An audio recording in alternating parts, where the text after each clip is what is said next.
Hi everyone, this is Jono. I'm currently sat in this beautiful hotel room. It's quite a stripy hotel room, if I'm being honest, here in Los Angeles.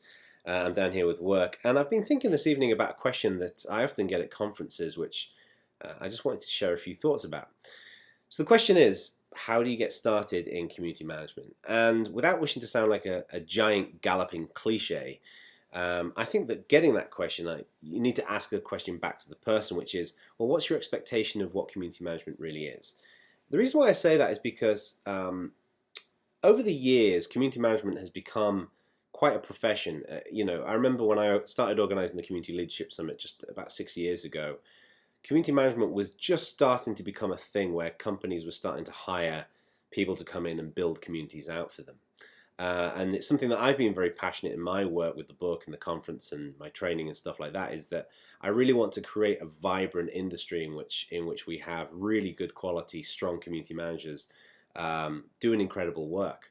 But one thing that I found a little discouraging at times is that there is this perception that community management is basically just flying around the world, going to conferences, and giving talks and organizing meetups and basically feeling like a rock star in whichever fishbowl you've decided to submerge yourself into.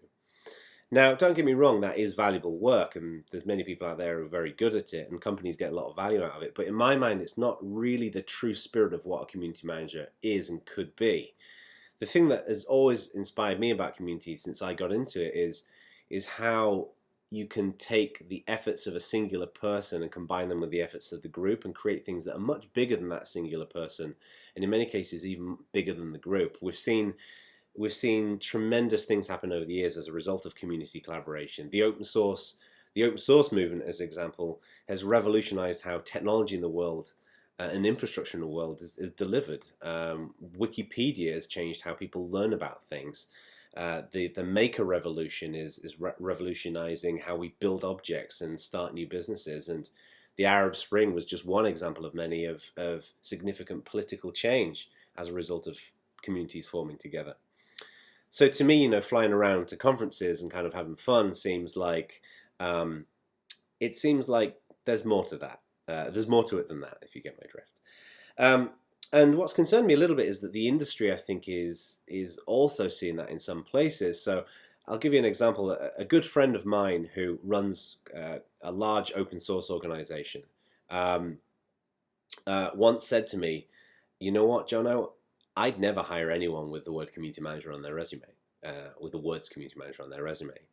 And the reason why, he said, is because um, his view is that community managers are cheerleaders, that they're not necessarily bringing intrinsic value, they're just out there to try and uh, excite people about whatever they're doing. And he had a pretty reasonable point, because in reality, what most communities need and what most companies need in their community managers is not a cheerleader, it's a leader. It's somebody who can look at the on ramp between a random person on the internet or a random person in your demographic that you're interested in targeting, and how they go from being that random person to being somebody who's an active contributor who's bringing value. There's a lot of different pieces to that on ramp, and that requires leadership. So, it's a pretty reasonable point, but when I had it articulated to me in that fashion, it kind of really brought home that I think this is becoming a bit of a problem in the industry, that we need to get away from just the travel into conferences piece. And sadly, the industry often tells the story. What actually happens here is that, typically a company thinks, I need a community manager, I want to grow a community. They hire for it, and they get somebody who comes in who thinks, you know what, community management's all about flying to conferences and feeling like a rock star. This is my perfect dream job. I'll be able to see the world. So they go and join. And then, they fly around the world. They have a blissful year of employment. And then the budget starts running low. And then typically what happens is the executive team at that organization says, well, we've kind of exhausted the newness of the content that we're given at conferences. The budget's running low. What can we do with the person who's doing the community management? And then typically that person isn't seen as necessarily having leadership potential, so they tend to be near the top of the chopping list. I've seen this happen over and over again to really good people, because they only see that piece of the role. They don't necessarily see the leadership role. So this is a very long-winded way of saying that if you're thinking about getting into community management, my guidance as a first thing is going to be think about how you can develop strong leadership skills in how you build a community. And I think there's a number of overarching pieces to that. I mean, I'm not going to go into all the details of, of governance and process development and, strategic planning and all that kind of stuff, and how we build buzz and how we manage infrastructure. There's lots of different ways of learning that stuff. My book, obviously, is my primary recommendation, The Art of Community, and the training courses that I do, but there's lots of information about that on the internet in different places that you can go and find out about. So there's a couple of overarching things which I just wanted to share, though. I think one of the key things is obviously that leadership component is not just knowing the path to go down, but making sure that you go down it. Leadership is not just about making decisions. Leadership is about planning the right path forward and thinking about the long view of where you want to get to. Human beings, as a general rule, we tend to make fairly short-term decisions. We don't necessarily take the long view.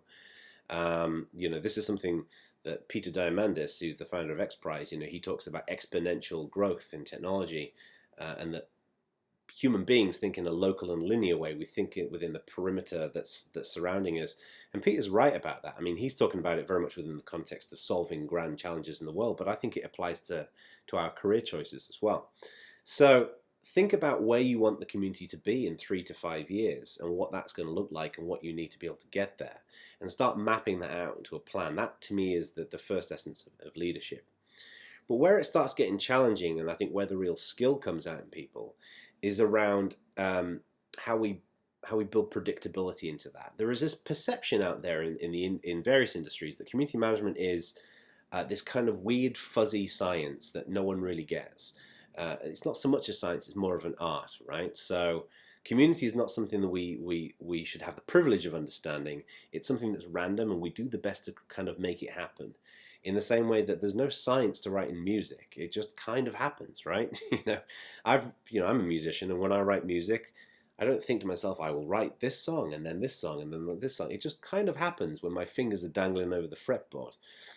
But here's the thing: community management can be a predictable, rigorous science, and it should be. This is one of the reasons why I always recommend to people, if you're gonna build a community, the first thing you should do is figure out where you want to go and then get that into like a regular, repeatable, predictable plan, right? You want to be able to say, in 6 months we're going to be here, and these are the things we're going to do. This is what we're going to deliver. This is the success criteria. This is what it's going to look like. And the reason why that predictability is so important is because invariably when you go into a company or an organization as a community manager, you're dealing with radically different cultures. Very few companies intrinsically understand what communities are and how they work.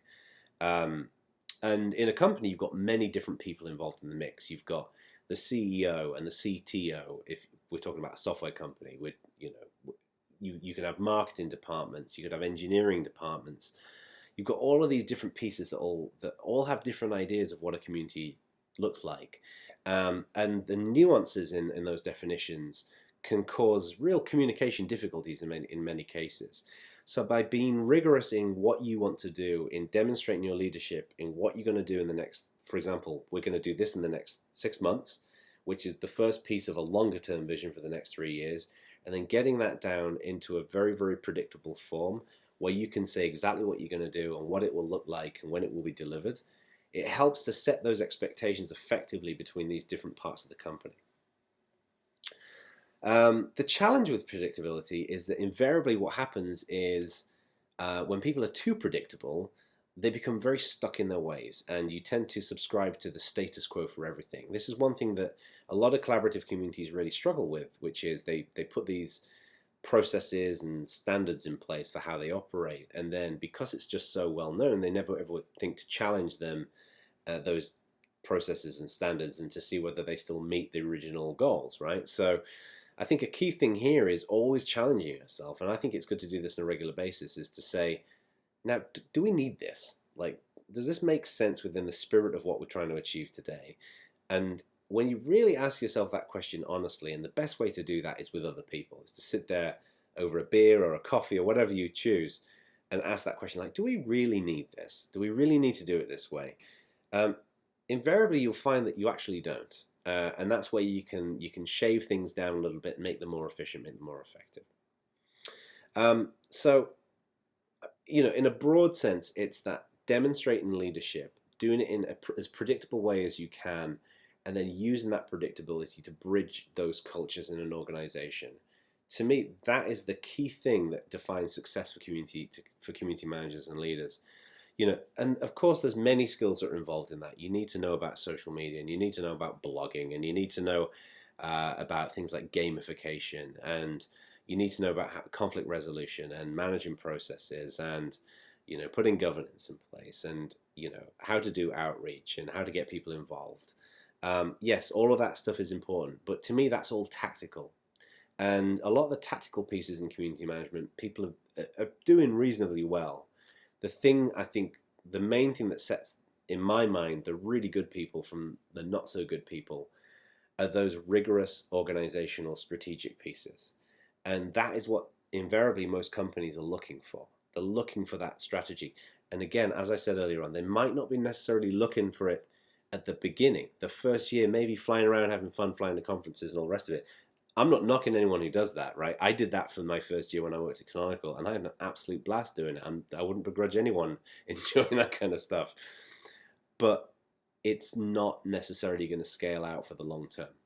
And typically when we go to work at companies, we want a longer term vision, because I can tell you, just as one person who's hired people, when you see like people who have only worked for a year at every company they're at, sometimes I feel a little suspicious of that, because you think, well, why are you only there for a year? I'm looking for people who are in it for the long haul, who are going to bring like significant and sustained contributions to what we're doing in our organization. So having that longer view, I think, will protect your employment for a longer period of time. It will make you better at what you do by having that sense of kind of strategy and managing that sense of leadership. So I know this was kind of an on a whim kind of thing. I don't know if this is going to be useful to any of you. I just thought I'd throw it out there. It was on my mind tonight.